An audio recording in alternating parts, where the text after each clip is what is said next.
My name is Aiden. I'm 32. And I'm the kind of guy most of my family assumed would just roll over when things got messy. The quiet one. The agreeable one. The one who never makes a scene. And maybe I used to be like that. But when my grandparents passed and left their entire estate to me, the house, the savings, and the shares worth just under $900,000, something inside me shifted.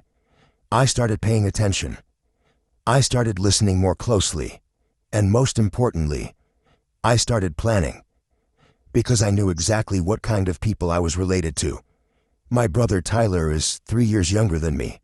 Flashy, loud, charismatic.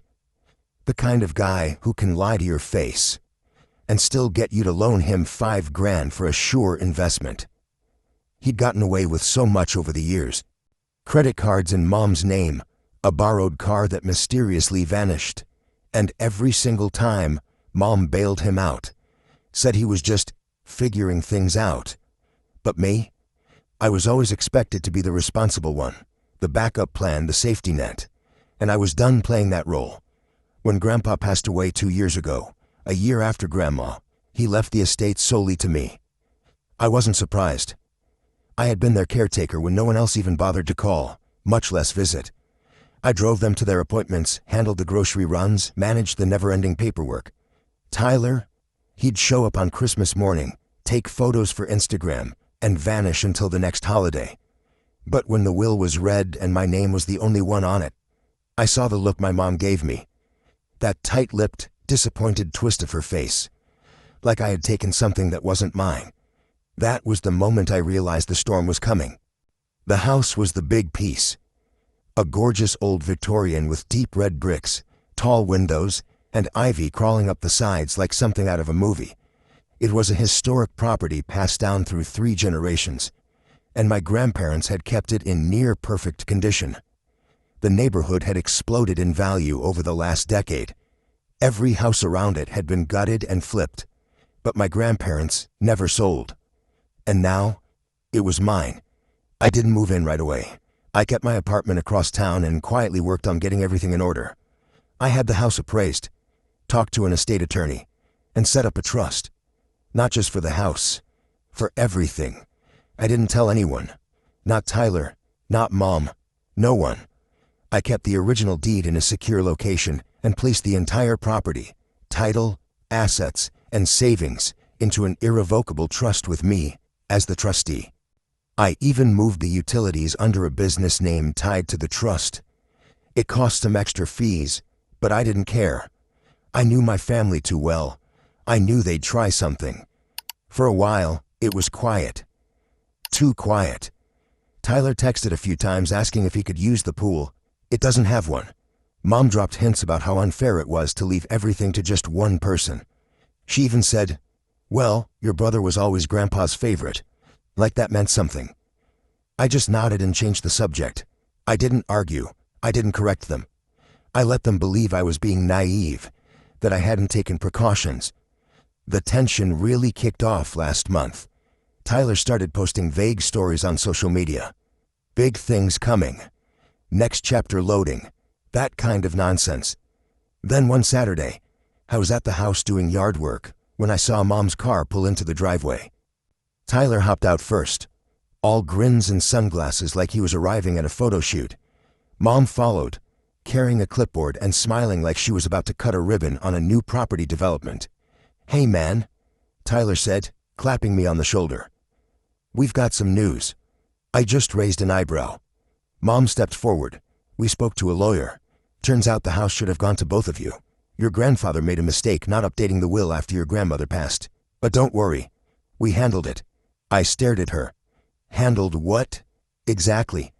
Tyler pulled out a folded paper from his back pocket and waved it in the air. "We had the house title transferred to my name. It's already done. You're going to need to be out by Friday, but no hard feelings, right? We'll give you time to grab your stuff." I looked at them both, taking in their smug faces and the sheer audacity. I smiled. Small, polite. The kind that makes people nervous. "You really think I'd let that happen?" Tyler laughed like I told a joke. It's already happening, dude. You've been living in Fantasyland for too long. Mom softened her tone. We're not trying to be cruel, Aiden. It's just practical.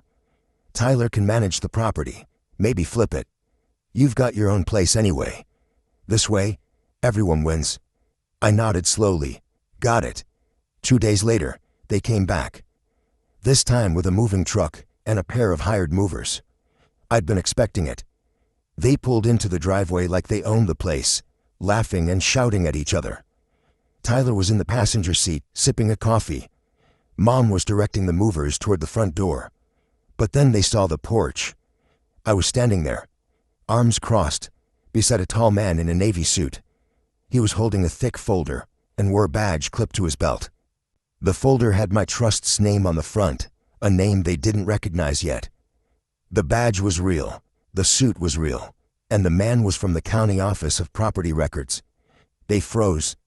Tyler stepped out first, confused. What's going on? I didn't say a word. The man beside me did. Are you Tyler Green? He asked. Tyler frowned. Yeah. Who's asking? I'm with the county office of property records. I'm here on behalf of the legal trustee of the East Thornhill estate. That's this property, he said, gesturing behind him. I have documentation showing the deed has been held in a trust since April of last year under the management of Aiden Green. Any claims made regarding the property's ownership since that date, including a fraudulent title transfer, are not just invalid, they're criminally prosecutable. Tyler went pale. Mom stepped forward. There must be some mistake. We had a lawyer look at the old deed. It was still in Grandpa's name. We assumed. You assumed wrong, I said. The property was never in my name directly. It's owned by a trust. That's why you couldn't find it in public records. You went to a shady title mill and tried to fake a transfer based on an outdated document. Mr. Levin nodded. I've already filed a fraud report on the attempted title claim. Normally, we'd send a warning first, but given the circumstances, bringing movers, threatening occupancy, trying to evict a legal trustee, we're skipping straight to enforcement. Tyler blinked. Enforcement. I turned toward him. It means if you set one foot in this house without my permission again, you're trespassing. And if you try to tamper with the trust or any of its assets, you're looking at multiple charges. Everyone froze. The movers looked at each other, clearly uncomfortable. One of them slowly started backing away toward the truck. Tyler finally found his voice. You're seriously doing this to family? My voice was calm. Family? You showed up here with a forged title and a moving crew. You tried to steal the home Grandma and Grandpa left to me. Don't talk to me about family. Mom's jaw clenched. They were confused, Aiden. They didn't understand. No, I said, cutting her off. You didn't understand. You thought I was still the pushover you could guilt into giving you whatever you wanted. But I'm not that kid anymore. I learned. I listened. And I prepared. Mr. Levin added, flipping through his folder. Also, we've alerted the local precinct. If either of you attempts to return under the guise of any property claim, there will be a file ready to go civil and criminal. Tyler's eyes flashed, but he said nothing. He turned to the movers and snapped, We're leaving. He didn't look at me again. Mom lingered for a moment, like she wanted to say something, but nothing came out. She followed him without another word. The truck pulled out of the driveway. I watched the taillights disappear. It was quiet again. But it wasn't over. 3 days later, I received a formal letter from my mother's attorney demanding $150,000 in cash, joint ownership of the home, and a monthly allowance due to emotional distress. That was the moment I realized. They weren't just entitled. They were dangerous and they weren't done. I must have read that letter 6 times before I set it down. At first, I thought maybe I'd misunderstood, that it was some twisted joke. But by the 6th read, there was no room for interpretation. My own mother had put her name on legal stationery and tried to bill me for not letting her and Tyler steal what my grandparents entrusted to me. It wasn't even the money that hit the hardest. It was the entitlement. The sheer mind-bending gall of calling this a misunderstanding one day and sending a demand letter for $150,000 the next, like this was a business transaction gone sideways.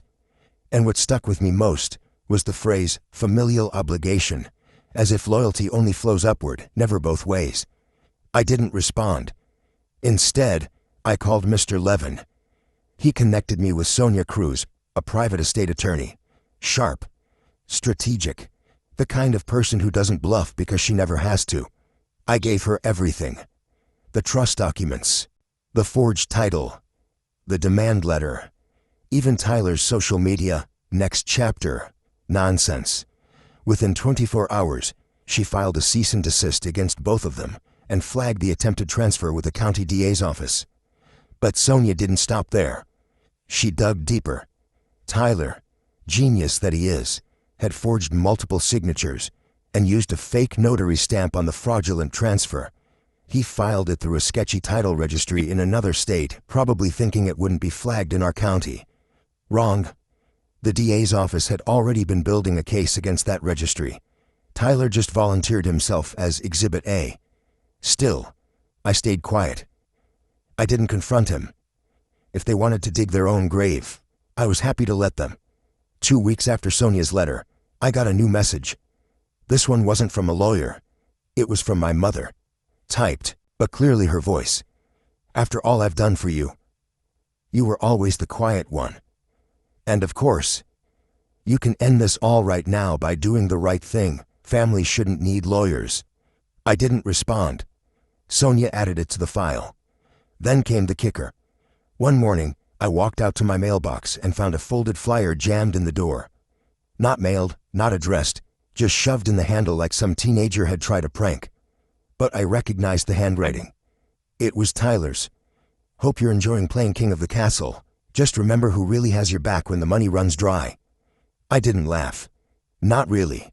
Just let out one of those tired, bitter chuckles you make when someone is too dumb to realize how far beneath you they've sunk. I scanned it, saved it, and added it to the file. But I also made a decision. I was done playing defense. Tyler was already on the DA's radar. But Sonia pointed out something else. If we could prove malicious intent, harassment, not just fraud, we could press for restraining orders or even further legal action. Meanwhile, I started digging myself. Turns out Tyler had recently gotten a job at a boutique real estate firm. Flashy branding, influencer energy, big on ethics and transparency. That was their whole pitch. So I built a report, a PDF.